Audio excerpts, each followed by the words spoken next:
The Black Sea glittered under the summer sun. Lars Mittank, a young German on holiday, stepped off the plane at Varna Airport, Bulgaria. He was 28, athletic, with a smile that could light up a room. He joined his friends, ready for a week of sun, sand, and good times. The group settled into their hotel, a lively place filled with other young travelers. Days melted into a blur of beach parties, late-night laughter, and new friendships. Lars, usually the life of the party, seemed withdrawn at times. Still, no one could have predicted what was to come. The trip was nearing its end, the last night of their Bulgarian adventure. Lars and his friends found themselves caught in a brawl outside a local bar. Details remain murky, but amidst the chaos, Lars suffered a ruptured eardrum. Pain throbbed in Lars's ear, a constant reminder of the fight. A doctor examined him, advising against flying until the injury healed. His friends, their vacation over, were sympathetic, but had to return home. Lars promised to see a specialist and follow them soon. Alone in the hotel, fear began to creep in. The doctor's warning echoed in his mind. He sent his mother a string of frantic texts. He believed he was being followed, that people were trying to hurt him. His messages were filled with an unsettling paranoia.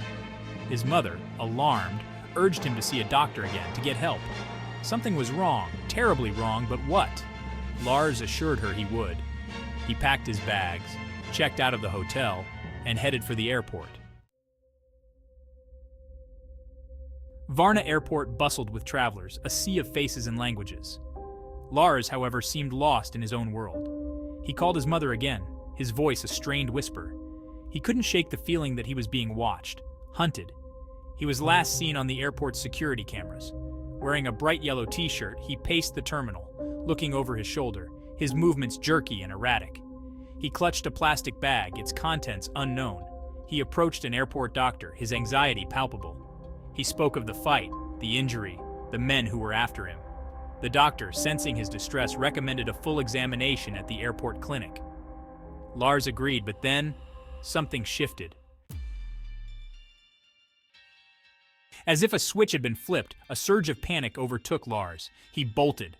He ran from the doctor out of the terminal and into the crowded departures area. The security cameras captured his desperate flight. He pushed through the throngs of travelers, his eyes wide with terror. He raced past check-in counters, ignoring the startled cries of those in his wake. His pursuers, if they were real, remained unseen.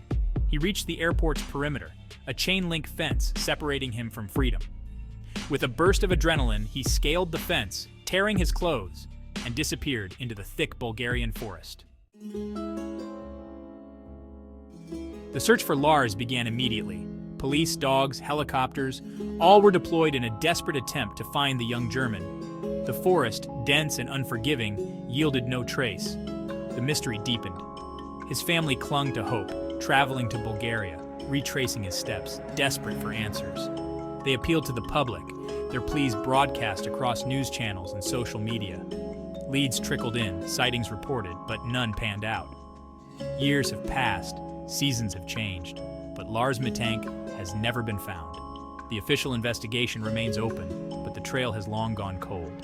His disappearance, a chilling reminder that even in the age of constant surveillance, some mysteries remain unsolved.